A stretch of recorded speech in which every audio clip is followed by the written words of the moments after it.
శ్రీశ్రవణం ఛానల్‌కి చిన్నారులందరికీ, శ్రోతలందరికీ కూడాను మరొక్కసారి స్వాగతం. మనం నారాయణ, నారాయణ అంటూ నిన్న నారద మహర్షి గురించి చెప్పుకుంటున్నాం గదా! దానిలో భాగంగానే ఇంకా ఆ మహర్షికి సంబంధించిన కొన్ని కథల్ని ఈరోజు మనం విందాం. ద్వాపర యుగం వచ్చేసింది. వ్యాస మహర్షి వేదాలను విభజించాడు. 18 పురాణాలు చేశాడు. ఉప పురాణాలు రాశాడు. మహాభారతం 18 పర్వాలు రచించాడాయన. ఇంకా అనేక గ్రంథాలు రాశాడు. ఇంత మహత్ గ్రంథాల్లో ధర్మాలు వివరిస్తూ రాసిన ఆయనలో ఏదో తెలియని ఒక అశాంతి చోటు చేసుకుందిట. జగత్పూజ్యుడు, జగద్గురువు అని ఎవరినైతే గౌరవిస్తారో అటువంటి వారికి ఒక వేదన కలిగింది. నన్ను గురువు అని నమస్కారం చేస్తున్నాడు. ఇతడి నమస్కారానికి నేను అర్హుణ్ణా? ఇతడికి చెప్పాల్సినవన్నీ నేను చెప్పానా? ఇతడికి నా వలన ఏ ఉపకారమైనా జరిగిందా? నా హితబోధ పూర్తయిందా అనే వేదన ఎప్పుడు గురువుకుంటుందిట. నమస్కారం స్వీకరించడం సులభమే కానీ, ప్రత్యుపకారం చేయడం అంత సులభం కాదు. ఆశీర్వచనం చెయ్యాలి. అది కూడా మనస్ఫూర్తిగా ఆశీర్వదించాలి. అందులో శక్తి ఉండాలి. తపస్సుండాలి. చిత్తశుద్ధి ఉండాలి. ఇది తేలికైన విషయమా చెప్పండి? నమస్కారం ఎంత సులభం? జగత్తులో అందరూ వ్యాస మహర్షికి నమస్కరించారు. సృష్టిలో ఉండే విజ్ఞానాన్నంతా మాకిచ్చావు మహర్షి, మమ్మల్ని ధన్యుల్ని చేశావు అని స్తోత్రం చేశారు. సంఘంలో అట్టడుగున ఉండే వారి కోసం మోక్ష మార్గాన్ని నేనసలు ఉపదేశించానా అన్న సందేహం ఆయనకి పట్టుకుందిట. అలా వేదన పొందుతూ ఆయన ఆత్మావలోకనం చేసుకొని అశాంతి, మానసిక వ్యధతోటి బాధపడుతున్నట్ట.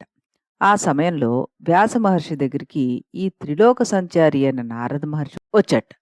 నారదుడిని చూడగానే వ్యాసుడు ఉచితాసనం మీద కూర్చోబెట్టి సత్కార్యాలన్నీ చేసి ఆయన సత్కరించిన తర్వాత, నారద, నేను వేదాలన్నీ విభజించానయ్యా. అష్టాదశ పురాణాలు రాశాను. భారతాన్ని రచించాను. కానీ మనస్సు ఎందుకో శాంతిగా లేదు. మానసికంగా ఏదో పోగొట్టుకున్నాను అన్నట్లుగా అశాంతికి గురవుతున్నాను. ఇందుకు కారణం ఏమిటై ఉంటుంది చెప్పు అంటూ అడిగాట. వెంటనే నారదుడు ఈ విధంగా సమాధానం చెప్పాట. ఏమని? వ్యాసమహర్షి, నువ్వు ఎన్ని రాసినా, శాస్త్రాలు రాసినా, సలహాలు ఇచ్చినా భగవంతుడి గురించి, భగవత్ భక్తుల గురించి ఏమీ రాయనందుకు నీకు శాంతి లభించలేదయ్యా. కాబట్టి భగవంతుడి లీలలు, మహిమలు, ఆయన చరిత్ర, ఆయన వరాలివ్వడం, భక్తుల గాథలు ఇవన్నీ తెలియజేసే భాగవతాన్ని తక్షణమే నువ్వు రాయి. నీకు మానసిక శాంతి వెంటనే లభిస్తుంది అంటూ ఆయన్ని ప్రేరేపించాట. మానసిక బాధతో ఉన్న వ్యాస మహర్షికి ఒక మానసిక శాస్త్ర నిపుణుడిగా నారద మహర్షి చేసిన ఉపదేశం అది. వెంటనే ఆయన భాగవతం అనే దివ్య ఔషధాన్ని రచించి వ్యాసుల వారు కలియుగంలో మానవులకు ఒక సద్గ్రంథాన్ని అందించిన వారయ్యారనమాట. మనశ్శాంతిని పొందడానికి భాగవతం మార్గాన్ని చూపిస్తుందనడంలో సందేహం ఏం మాత్రమూ లేదు. వ్యాస మహర్షి అంతటి వాడికి శాంతిని పొందడానికి భాగవతం ఒక సాధనంగా ఉపయోగపడింది. ఇక సామాన్య మానవుడి సంగతి చెప్పాలా ఏమిటి? మానవ జాతి భక్తిని పెంపొందించుకొని ముక్తి మార్గం చేరడానికి భాగవతం ఒక దివ్య ఔషధం అని చెప్పక తప్పదు. మాధవుడికి, మానవులకి భక్తి సంబంధాలు పెంపొందించడానికి భాగవతం ప్రచార సాధనంగా ఉపయోగపడుతుంది. ఈ ప్రచారానికి అంకురార్పణ చేసిన మహనీయుడు నారద మహర్షి అని చెప్పుకోవడంలో ఏమాత్రం తప్పులేదు. ఇంకొక కథ చెప్పుకుందాం ఈయనకి సంబంధించింది మనం. పూర్వకాలంలో పృథు చక్రవర్తి మనవడు ప్రాచీన బర్హి అనే ఆయన అనేక యజ్ఞాలు చేశాడు. గొప్ప కర్మిష్ఠి ఆయన. ఒకరోజు నారదుడు ఆయన దగ్గరికి వెళ్ళి, రాజా, కర్మకు ఆధీనుడవైన నీవు ఏ శ్రేయస్సును ఆశిస్తున్నావు అంటూ అడిగాట. ఇన్ని యజ్ఞాలు చేస్తున్నావు, చాలా బాగుంది. కానీ నీవు పొందదలుచుకున్నది ఏమిటి? దేన్ని కోరి ఇవన్నీ చేస్తున్నావు నువ్వు? నీకు ఆయుర్దాయం ఇంకా చాలా ఉంది.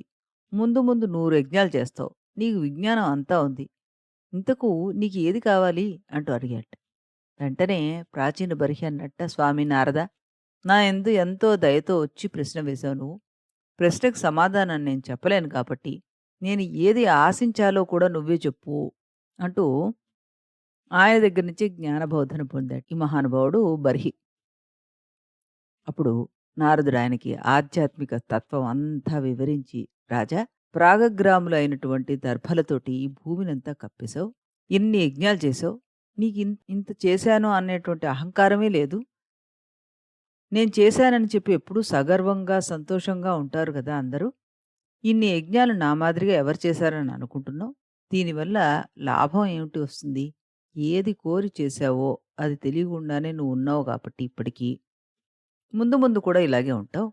ఏది కోరి చెయ్యాలో తెలియనటువంటి వాడివి ఏ పరమార్థంతో వేదం ఇవన్నీ చేయమంటోంది? ఎంతకాలం చెయ్యాలి? చివరికి ఎక్కడ ముగించమంటోంది? ఏం కోరుకోమంటోంది? ఆ వేదవాక్యం మాత్రమే విన్నావు. ఎక్కడ ముగించాలో తెలుసుకొని మరీ ఆచరించమని పెద్దలు సలహాలిస్తున్నారు.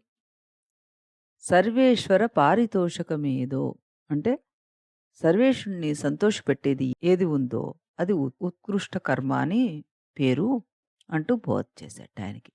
తర్వాత దేవతను నువ్వు పరమేశ్వరుని అంగాలుగా భావిస్తేనే సత్ఫలితాలు కలుగుతాయని తెలుసుకోవాలి. ఇతడే దేహాల్లో ఆత్మగా ఉన్నవాడు. భువనముల స్వరూపము ఇతడే. వాటికి అధిపతి కూడా ఇతడే. అతని నియామకుడు కూడా ఇతడే. ఎంతాచమే ధార్తాచమే క్షేమశ్చమే అనే మంత్రానికి అర్థం అది. అతడే నాకు నియామకుడు. నేను ఏం తినాలి, ఎక్కడ ఉండాలి, ఎలా బతకాలి అనేవి నిర్ణయిస్తూ నాకు నియంతగా ఉన్నాడు. అతడి యందు నా ఆధీన వృత్తి నాకు ఉంది. నాకు అతడు ధార్త అంటే నన్ను ధరించిన వాడుగా ఉన్నాడు. ఆ విధంగా పరమేశ్వరుడు నాకు యుక్త అంటే నియంతగా, ధార్త అంటే ధరించిన వాడుగా ఉండడం చేత నాకు క్షేమం కలుగుతోంది. క్షేమశ్చమే అని ఇలాంటి భావంతో ఎవరైతే ఉంటారో అతన్ని వేదమాత రక్షిస్తుంది. అప్పుడు ఆ కర్మలన్నీ అర్థవంతమే అయి మంగళప్రదాలవుతాయి అంటూ ఆయనకి వివరించి చెప్పాట. నారదుడు అతన్ని ఈ విధంగా కూడాను మళ్ళీ హెచ్చరించాడు. ఏమని రోజు రోజుకి మృత్యు దగ్గరికి వస్తుంది. నువ్వు దేనికి ఆనందంగా ఉన్నావు? ఆయుర్దాయం క్షణక్షణం గడిచిపోవడం లేదా? నిన్నటి కంటే మృత్యువు ఈరోజు ఈ వేళ దగ్గరకొచ్చి పడుతోంది. ఏం చేస్తున్నావు అని మురిసిపోతున్నావు నువ్వు?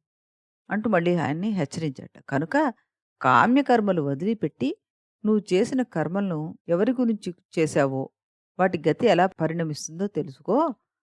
సర్వదేవ నమస్కారః కేశవం ప్రతిగచ్చతి అంటే సర్వదేవ నమస్కారాలన్నీ కూడాను కేశవుడికే చేరిపోతున్నాయి.